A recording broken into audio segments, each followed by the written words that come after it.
오늘은 여호수아 강의 28번째 시간 도피성 이런 제목으로 말씀을 전하도록 하겠습니다. 도피성.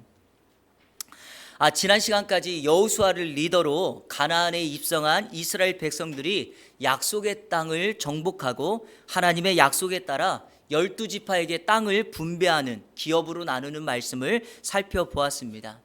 하나님의 명령에 순종해서 땅을 정복했고요, 하나님의 명령에 따라서 땅을 기업으로 분배하였습니다. 성도 여러분, 하나님의 명령에 순종해서 땅을 정복하고 분배하는 것 너무나 중요한 일입니다. 그런데요, 이것 못지않게 중요한 일이 있습니다.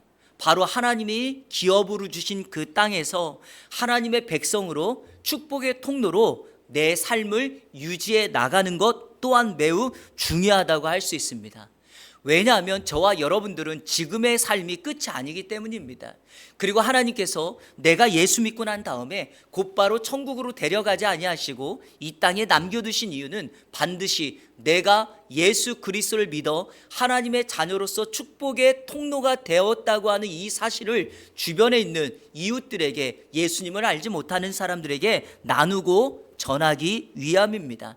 그래서 우리가 이 땅에서 동일하게 이스라엘 백성들이 가나안 땅에서 하나님의 백성으로 그 지역을 축복하며 사는 거죠. 여러분, 어떤 자세와 어떤 방법으로 사는 것이 이스라엘 백성들이 가나안에서 우리가 이 땅에서 바르게 사는 것일까요? 두 가지를 잘 실천하면 돼요. 하나는 우리 자신이 거룩을 유지하며 살아가야 되는 겁니다.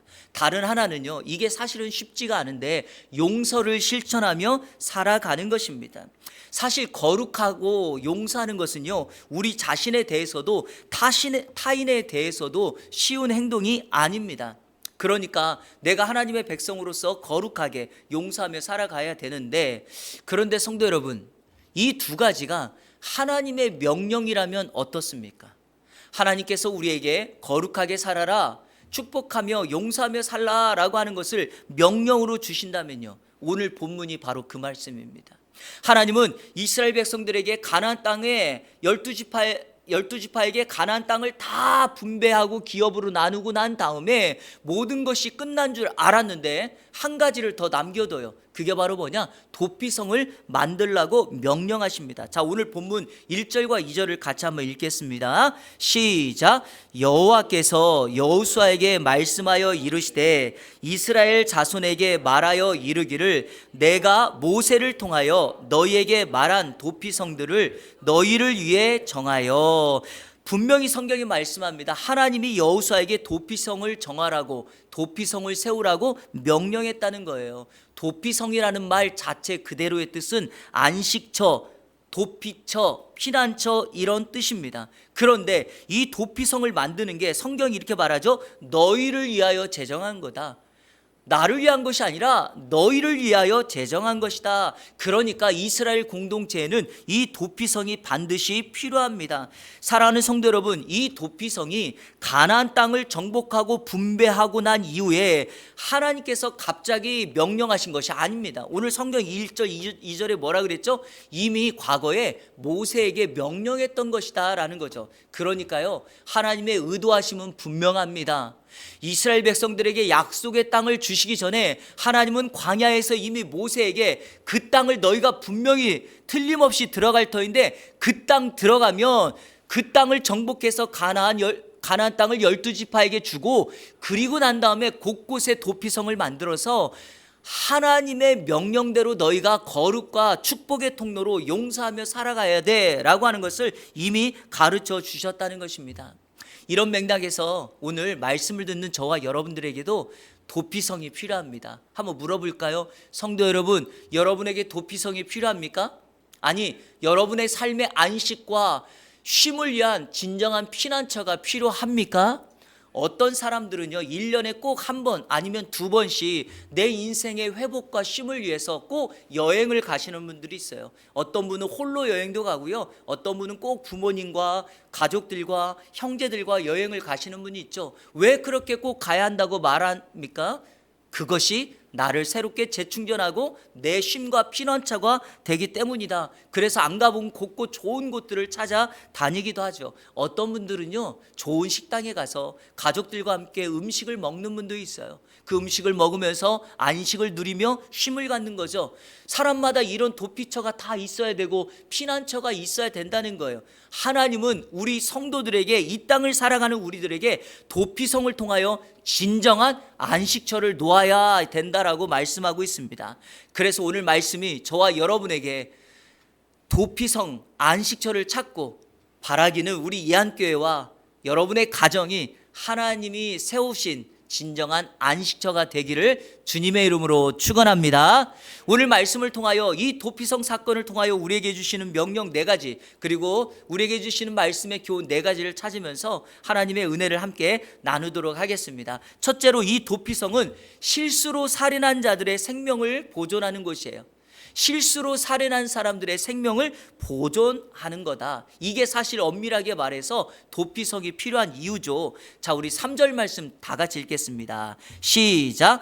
부지 중에 실수로 사람을 죽인 자를 그리로 도망하게 하라. 이는 너희를 위해 피해 보복자를 피할 곳이니라. 아멘. 자, 먼저 이것을 생각해 보겠습니다. 여러분, 사람을 살인하는 것, 죽이는 것은 옳은 방법이 아니죠.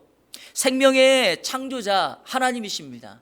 생명의 주관자도 하나님이시죠. 그러니까 하나님께 피조된 인간이 사람을 죽이고 피를 흘리는 것은 하나님께서 절대 금지하는 법칙입니다. 또 하나 이유가 있죠. 여러분, 사람을 죽이는 일은요, 죄의 극심한 결과죠. 죄의 결과, 죄의 싹은 언제나 사망이기 때문에 사람의 생사 화복을 주관하시는 분은 하나님밖에 없기 때문에 사람이 누군가를 해하는 것은 잘못된 일입니다. 여러분, 성경의 역사를 통해서 한번 보세요. 아담과 하와가 범죄하고 난 이후에 첫 번째로 나타났던 죄의 결과가 무엇입니까? 아담과 하와의 큰아들이었던 가인이 동생 아벨을 살인하는 사건 아닙니까? 이렇게 죄는 끔찍한 것입니다. 그리고 또 하나, 이 죄, 살인죄, 피를 흘리는 것은 반드시 또 다른 피로 갚아야 합니다. 그래서 구약의 율법의 법칙은 피는 피로, 원수는 원수로 갚는 것이 법칙이었죠.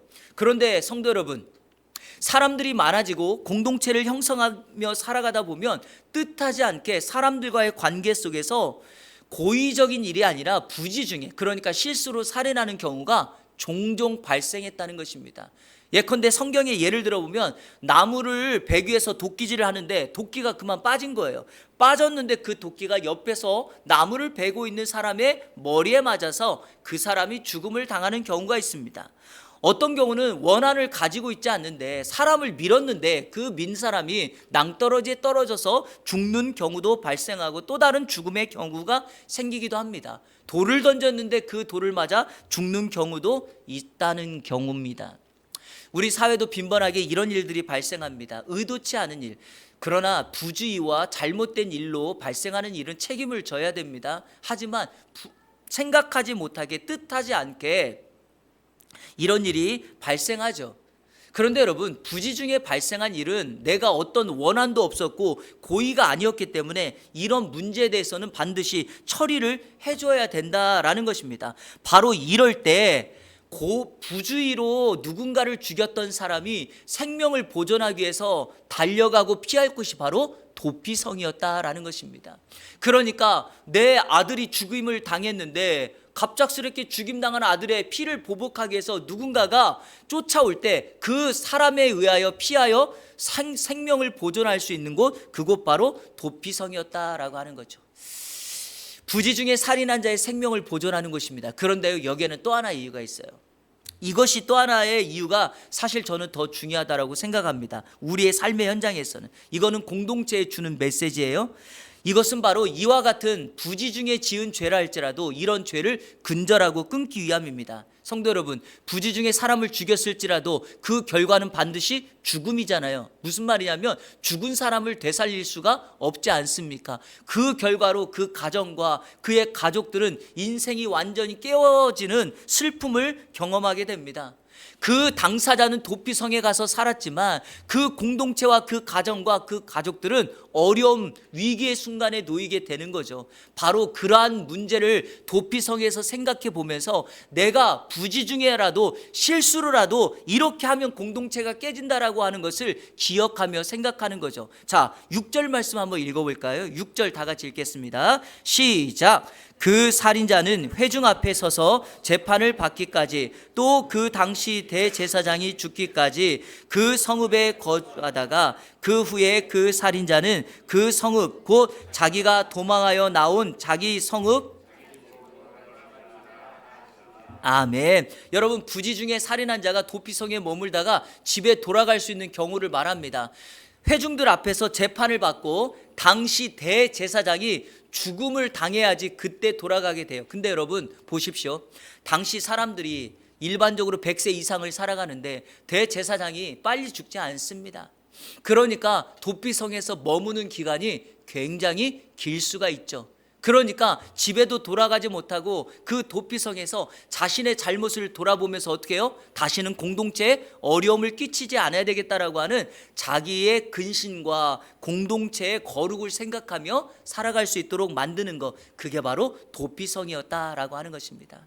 사랑하는 여러분, 우리는 쉽게라도 그리고 어떤 상황에서도 하나님이 세우신 거룩과 용서를 실천할 수 있는 저와 여러분의 복된 삶이 되시기를 주님의 이름으로 축원합니다. 자, 둘째로 도피성은요, 들어가는 과정을 따라야 돼요. 무슨 말이냐? 도피성을 아무렇게나 들어갈 수 없어요. 그 들어가는 과정이 있고 그 과정을 하나님께서 세우셨기 때문에 그 과정을 따라가야 된다라는 것입니다. 자, 오늘 성경 4절과 5절 다 같이 읽겠습니다. 시작. 이 성읍들 중에 하나에 도피하는 자는 성읍에 들어가는 문 어귀에 서서 그 성읍의 장로들의 귀에 자기의 사건을 말할 것이요, 그들은 그를 성읍에 받아들여 한 곳을 주어 자기들 중에 거주하게 하고 피해 보복자가 그의 뒤를 따라온다 할지라도 그들은 그 살인자를 그의 손에 내주지 말지니 이는 본래 미워함이 없이 부지 중에 그의 이웃을 죽였음이라. 아멘. 자, 도피성에 들어가는 사람들은 반드시 과정을 따라야 되는데 이 얘기를 왜 합니까? 자신의 감정이나 기분 따라 도피성에 찾아오는 사람을 받아주고 받아주지 않아서는 안 된다는 거예요. 또 사람들의 형편, 또 나와의 관계, 어떤 세상의 조건을 따라 그렇게 해서는 안 된다는 것입니다. 여러분, 이것이 바로 공동체의 거룩을 지키는 방법 아닙니까? 제가 과거에 한번 이야기했는지 모르겠지만 강남에 가면 정말 좋은 교회가 하나가 있어요. 여러분들이 생각한 그런 교회 아닐 거예요. 왜냐하면 교회가 생긴 지 좀 오래됐거든요. 그런데 그 교회가 그 교회를 건축하고 우리나라에서 하나밖에 없는 그 올겐을 독일에서 수출해 가지고 왔어요. 그랬더니 어떻게 하냐면 그 교회는 주중에 예배당 문을 안 열어줘요. 그러니까 토요일 날 같은 때 교회에서 예식장 그 결혼식을 못 해요. 그런데 이제까지 한 번도 없었던 일이 깨지는 일이 있었어요. 그 깨지는 일이 뭐였냐면 장로님의 딸이 결혼을 했는데 문제가 뭐냐면 이 장로님의 가정의 문제가 아니라 사위가 되는 그 남자의 집안 때문이었어요. 이 사위가 되는, 그러니까 이 사돈어른이 누구였냐면 우리나라에 굵직한 어느 장관이었어요. 장관. 그러니까 갑자기 한 번도 이제까지 열어주지 않았는데 문을 열어줘 버린 거예요. 이제까지는 모든 기준을 따라서 어느 누구도 열어주지 않았는데 열은 거예요. 자, 왜 열었을까요? 세상의 힘에 넘어간 거죠. 장관님이 결혼식을 하는데 나는 정말 이 오르간이 있는 곳에서 아름다운 채플에서 결혼식을 해야 되겠다라고 하는 생각이 있었기 때문이겠죠. 목사님도 거기에 수긍을 한 거겠죠. 여러분, 이렇게 사람 따라 규칙을 바꾸면 안 된다라는 게 바로 오늘 이 내용이에요. 도피성에 들어오는 사람은 남자든 여자든 부자든 가난한 사람이든 상관이 없어요. 나중에 한 번 더 말씀드리겠지만 과정을 따르면 됩니다. 자, 그 과정이 뭔가요? 세 가지의 과정이 있어요. 첫 번째, 여기 성경에 보니까 4절에 부지 중에 살인한 자는 도피성이 있는 성읍에 가서 그 성읍 문에 딱 서야 돼요. 바로 못 들어갑니다. 성읍에 서야 돼요. 여러분, 급하다고 뒤에서 피해 보복자가 따라온다고 내가 원해서 문을 열고 들어가면 안 돼요. 자, 두 번째는 뭐냐? 그 당사자가 딱 서면 그 성읍에 있는 대표자, 지도자의 장로님들이 서서 어떻게 해요? 그 사람의 설명, 자초지정을 다 들어야 돼요. 이 사람이 정말 고의로 그랬는지, 원한으로 그랬는지, 실수로 그랬는지 판단을 해요. 아, 이 사람은 부지중이 맞구나라고 하면 문을 열어서 그 사람을 들여 보내야 돼요. 그래야지 여러분 억울한 일이 생겨지지 않으니까요. 그리고 그 사람을 들여보낸 그 성읍에서는 이 사람을 위해서 한 곳을 지정해서 이 사람이 도피성으로 그 안에 잘 살 수 있도록 마련해 줘야 돼요. 그런데 피해 보복자가 쫓아오잖아요. 피해 보복자가 아무리 그 사람을 우리에게 내놓으라고 말을 해도 그 사람을 내주어서는 안 됩니다. 왜냐? 이것이 하나님께서 그 피해 보복자로부터 도피성을 피하는 이 살인자를 돕고 생명을 보존하는 방법이기 때문이죠. 바로 이와 같은 거룩을 유지하는 법칙으로 하나님은 이와 같은 과정을 따르게 했다는 거죠. 나하고 같은 지파니까, 나하고 같은 옛날에 우리 어려울 때 너네 지파가 나 도와줬지, 이런 마음으로 여러분 문을 열거나 그 살인자를 내주지 않았다는 것입니다. 이런 면에서 어떤 뒷거래나 부당거래 이런 것을 해서는 안 됩니다. 여러분 이런 곳에는 반드시 하나님의 거룩이 무너지게 될 것입니다. 제가 개인적으로 설교를 준비하면서 우리 사회 주변에 불편한 일들을 생각해 보았습니다. 정말 신문마다, 매스컴마다, 뉴스마다 나오는 일들, 이런 공무원들이나 위정자들의 부당거래, 대기업들의 가격 담화, 심지어 건설사들이 수익을 얻기 위해서, 좀 더 많은 수익을 얻기 위해서 마땅히 써야 될 흙, 모래, 시멘트 양을 부족하게 해가지고 집이 무너지는 경우도 있죠. 여러분, 이게 우리 사회에서 지금 벌어지고 있는 민낯이에요. 근데 이게 중요한 게 아니라니까. 제가 늘 말씀드리지만 성도는 어떠하고 교회는 어떠한가를 늘 고민해 봐야 합니다. 과거에 생사를 건 교회개혁이라고 하는 책을 쓰신 김동호 목사님이라는 분이 계세요. 이분이 현재는 목회에서 은퇴했죠. 70이 넘으신 분이에요. 근데 이 책이 25년 전에 1999년도에 출판되었는데 당시로서는 매우 충격적이었고 파괴적인 일이었어요. 파격적인 책이. 왜냐? 목회자의 모든 기득권을 내려놓고 스스로 자기를 억제한다는 것은 쉬운 일이 아니기 때문이죠. 이 책 안에 간단한 스토리, 이분이 강의할 때는 이 얘기를 많이 하는데 책에는 아주 간단하게 썼는데 그 내용을 여러분에게 하나 소개하려고 합니다. 당시 이 김동호 목사님이 강북에서 목회를 할 때 교회가 급성장을 한 거예요. 소문이 나가죠. 그래서 교회가 예배당을 새로 짓기로 결정하고 설계, 건축, 회사 설정부터 모든 걸 다 준비하고 있었어요. 그런데요, 그때 자기가 연락도 하지 않았는데 당시에 교회가 거래하고 있는 은행의 지점장님이 비싼 난을 하나 사가지고 이 목사님과 면담을 한 거예요. 그러면서 이 지점장이 와가지고 뭐라고 하냐면 이렇게 얘기해요. 목사님, 교회가 이번에 건축할 때 목사님 교회에서 필요한 모든 자금을 우리 은행 지점에서 액면 그대로 다 대출해 줄 테니까 걱정하지 말라고. 그리고 목사님, 교회에서는 은행에 올 필요도 없다고. 날짜만 정해주면 자기네가 모든 서류를 가지고 와서 교회에 와서 다 해결하겠다고 이렇게 말을 하더라는 거예요. 그래서 그때 김동호 목사님이 이렇게 생각했다는 거죠. 땡땡교회, 그러니까 본인이 목회하고 있는 교회 땡땡교회 담임 목사직이 이렇게 큰 권세가 있는지를 자신도 몰랐다며, 한번 이것을 수긍하고 타협해버리면 자신도, 우리 교회도, 이 사회도 병들 것이 분명하기 때문에 그때부터 목사님이 스스로 개혁하고 스스로 교회와 성도와 모든 사람들이 세상을 향하여 빛과 소금의 역할을 감당할 수 있도록 해야 되겠구나라고 결단했다는 거죠. 그래서 이분이 마지막 목회 은퇴할 때까지 진짜 목회자들에게 모든 면에서 완벽하다는 건 아니지만 솔선수범을 보이며 자신이나 교회가 누릴 세상적인 이익을 내려놓고 목회하다가 은퇴를 하셨다는 거죠. 여러분, 이게 진짜 성도의 거룩한 삶이 아니겠습니까? 우리의 가진 권한과 힘으로 이웃을 섬기고 세상을 변화시키는 일에 우리를 주님이 쓰신다면, 아니 우리가 주님의 도구가 된다면 이것보다 더 큰 영광과 더 큰 은혜가 어디 있겠습니까? 바라기는 우리 이 안에 모든 성도님들 있는 곳을 거룩하게 변화시키기 위하여 여러분의 가지고 있는 모든 시간과 물질과 은사와 달란트와 재능을 하나님께 드리고 공동체를 섬기는 일에 헌신하는 이 안에 성도님들 되시기를 주님의 이름으로 축원합니다. 자, 세 번째로 이 도피성은 6곳을 만들었습니다. 6곳. 한번 생각해 볼까요? 도피성이 이렇게 중요하다면 저는 개인적으로 이렇게 생각했거든요. 이곳을 왜 6개나 만들어서 왜 이렇게 난립하는가? 차라리 한 곳에 크게 만들어 가지고 잘 관리를 해야 되는 것이 좋지 않을까라고 생각을 해보는데, 여러분의 생각은 어떠하신가요?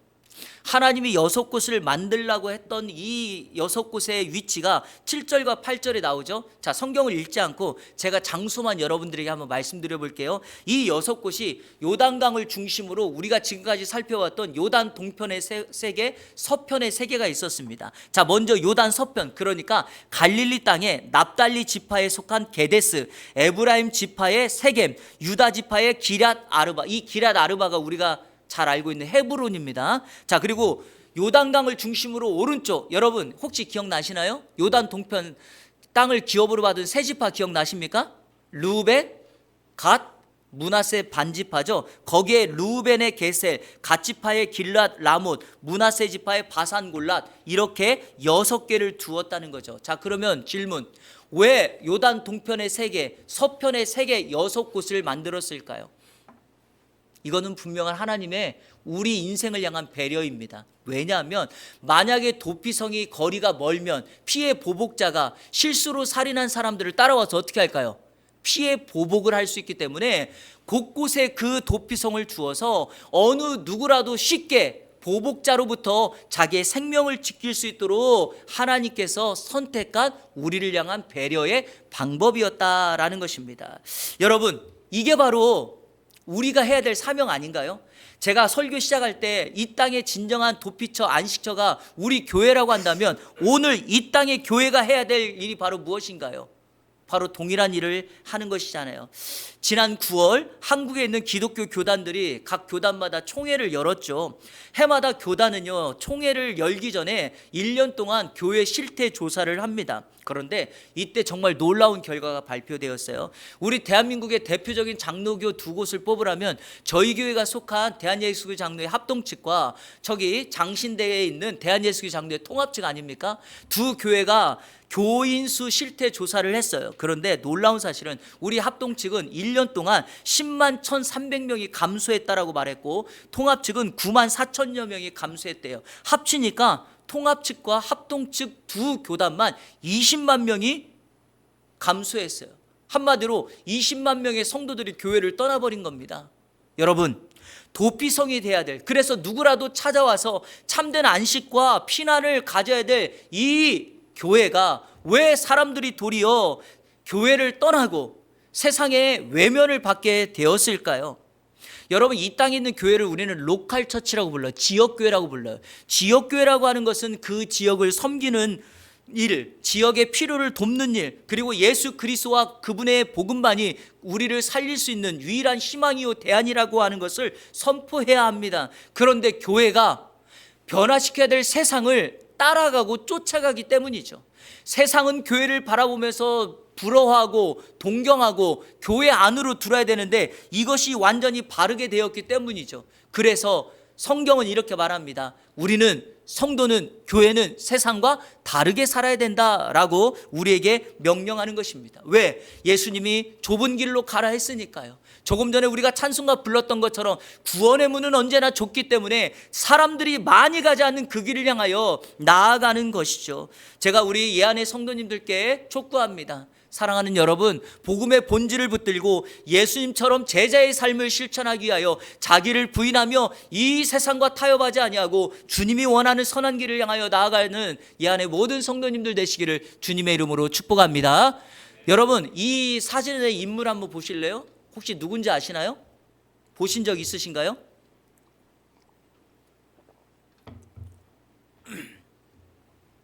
우리나라 최고령 의사로 알려진 한원주 의사세요. 한원주 선생님이에요. 이분이 지난 9월 30일에 94세의 나이로 하나님의 품에 안기게 됩니다.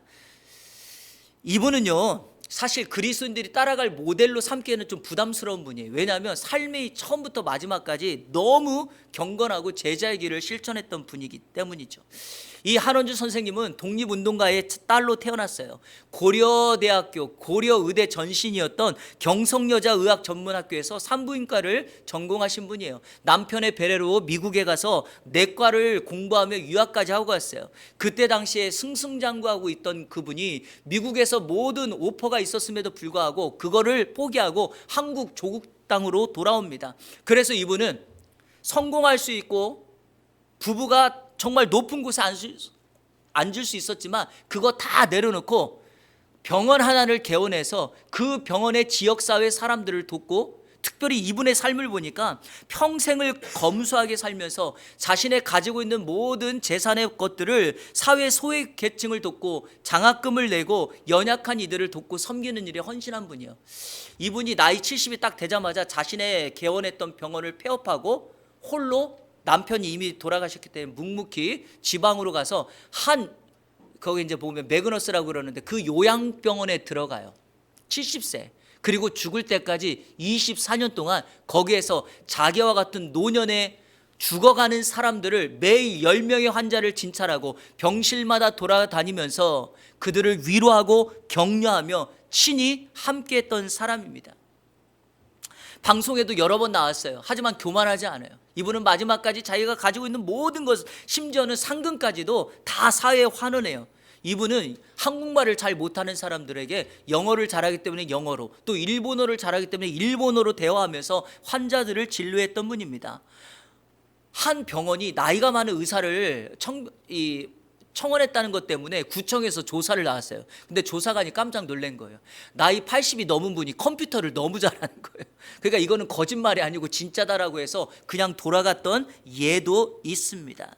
그런데 그렇게 사셨던 이 한원주 선생님이 지난 9월 30일 94세의 일기로 가족들과 동료들이 보는 앞에서 딱 3마디의 말을 남기고 하나님의 품으로 간 거예요. 그 3마디가 뭐냐? 힘내, 가을이다, 사랑해. 이 말을 남기고 간 거예요. 사람들은 이 한원주 선생님의 소식을 듣고 이런 말을 남겨요. 이렇게요. 그대 있음에 감사했습니다. 그대 있음에 감사했습니다. 여러분, 이게 무슨 의미일까요? 어느 누구라도 한원주 선생님을 만나면 인생의 아픔이 씻겨집니다. 마음에 힘든 사람이 회복을 얻습니다. 한원주 선생님은 그리스도인으로서 진정한 우리의 도피성, 안식처, 피난처가 되신 분입니다. 그러게 우리도 이와 같은 신앙의 본을 따라 우리 교회가, 우리 성도들이 진정한 피난처, 안식처, 도피성이 되는 사명을 감당해야 될 줄로 믿습니다. 마지막 넷째로, 도피성은 사람을 차별하지 않습니다. 한번 따라올까요? 사람을 차별하지 않는다.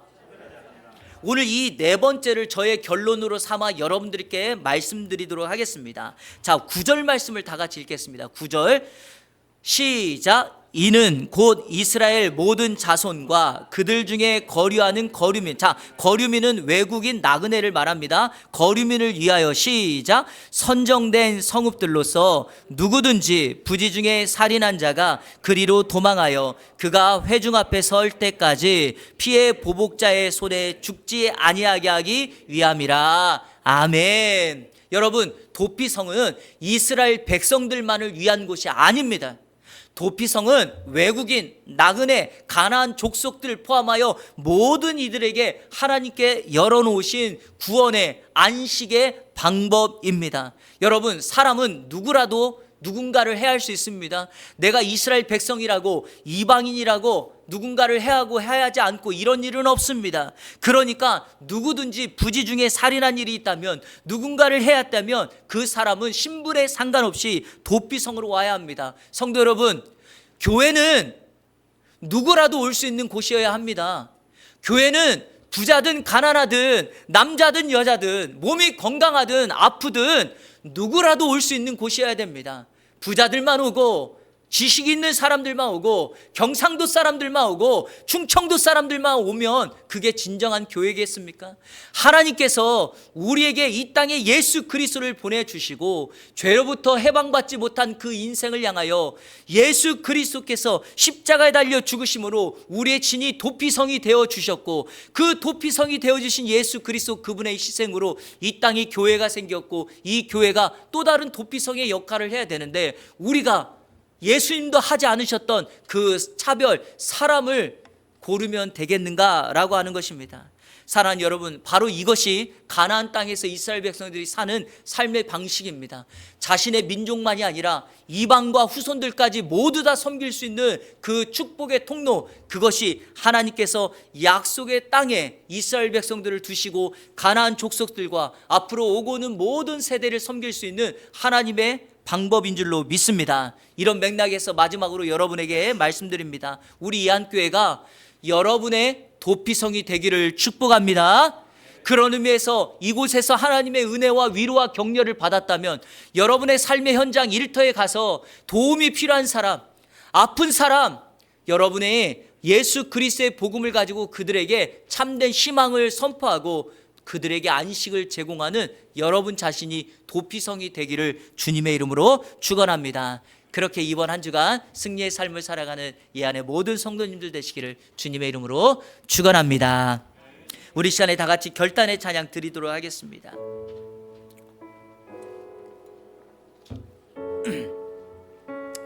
피난처 되시는 주 예수, 영원한 승리의 왕, 여러분, 우리 주님이 우리의 진정한 피난처가 되어주십니다.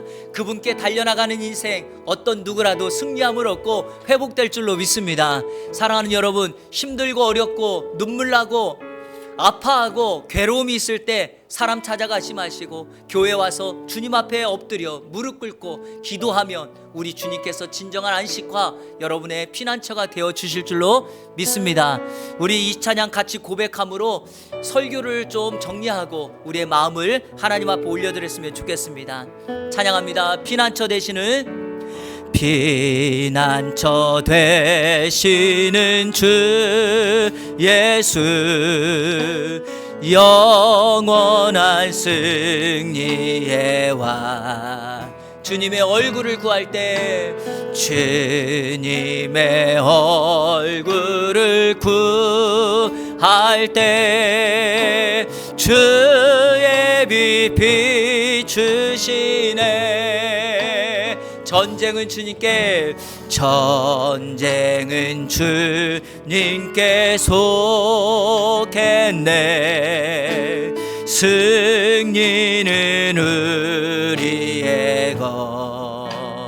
예수의 이름을, 예수의 이름을 높이며 영원히 찬양하리.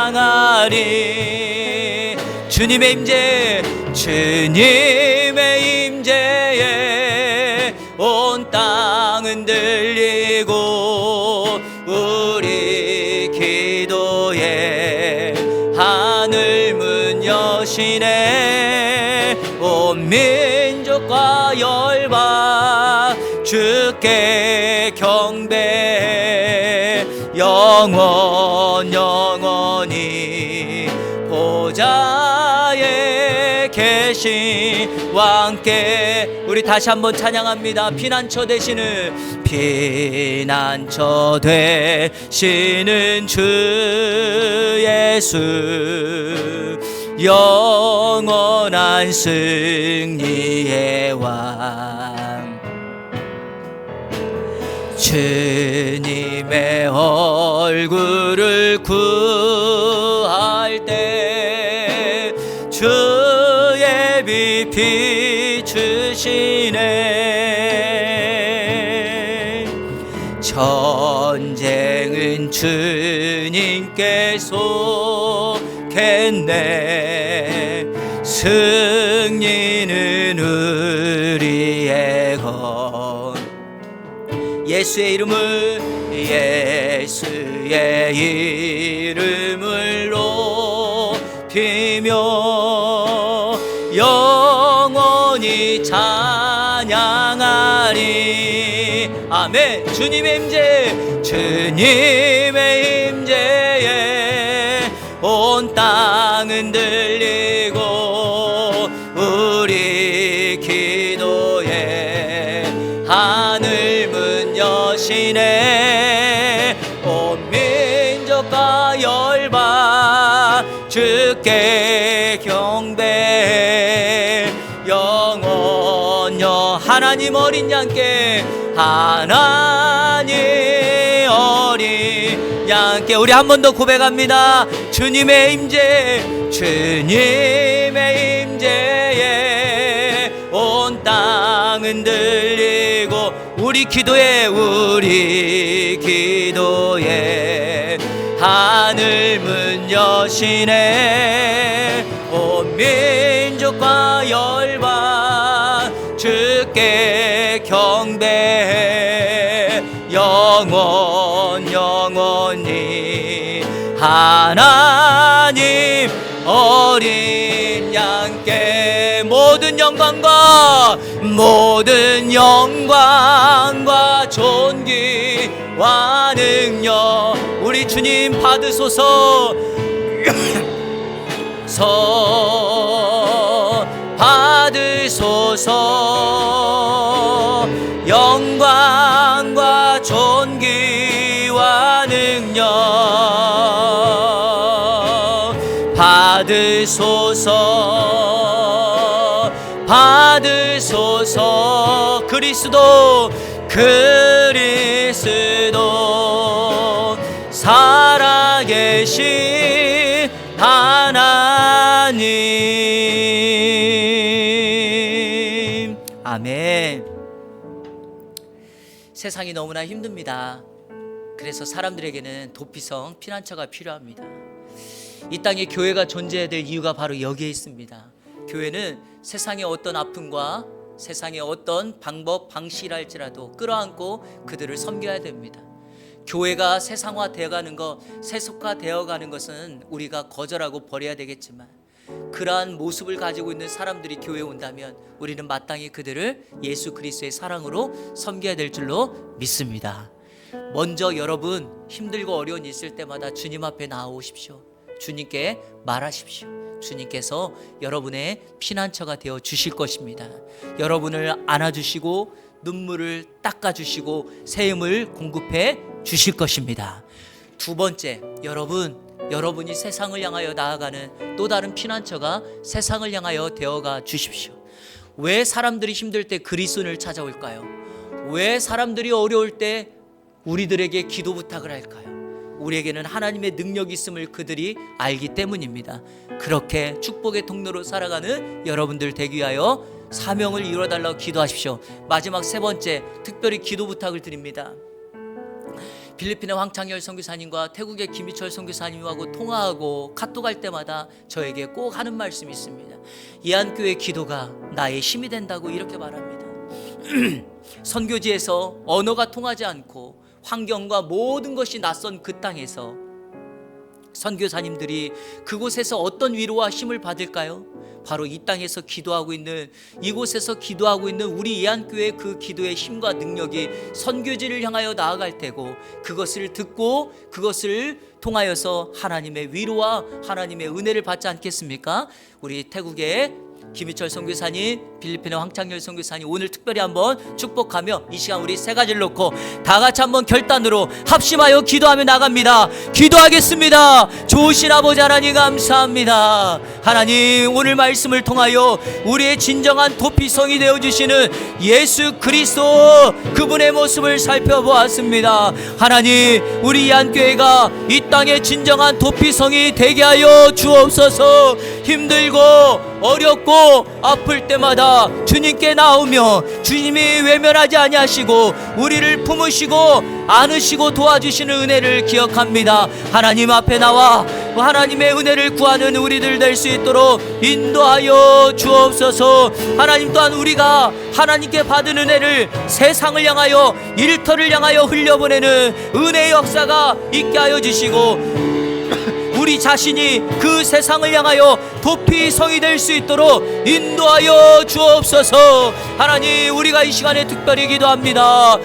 필리핀에 태국의 우리 선교사님 위하여 기도하오니 그곳에 하나님이여 우리가 이 땅에서 기도하면 이 기도가 그들의 도피처가 되고 피난처가 되고 안식처가 되어서 하늘의 은혜를 경험하며 하나님의 영광을 누리며 나아가는 복된 은혜의 역사가 임할 수 있도록 인도하여 주옵소서. 이번 한 주간도 우리에게 진정한 피난처가 되어주시는 예수 그리스도 그분만을 신뢰하고 의지하며 나가는 복된 은혜의 역사가 임할 수 있도록 인도하여 주시옵소서.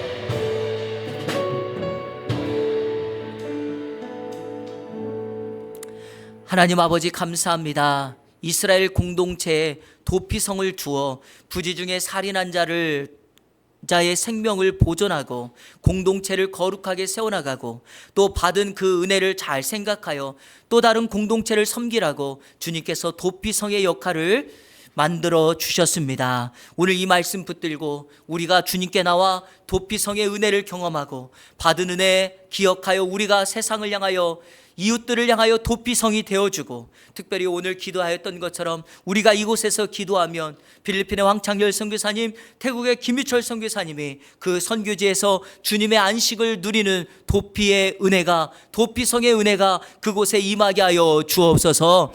예수 그리스도의 이름으로 축복하며 기도하옵나이다. 아멘.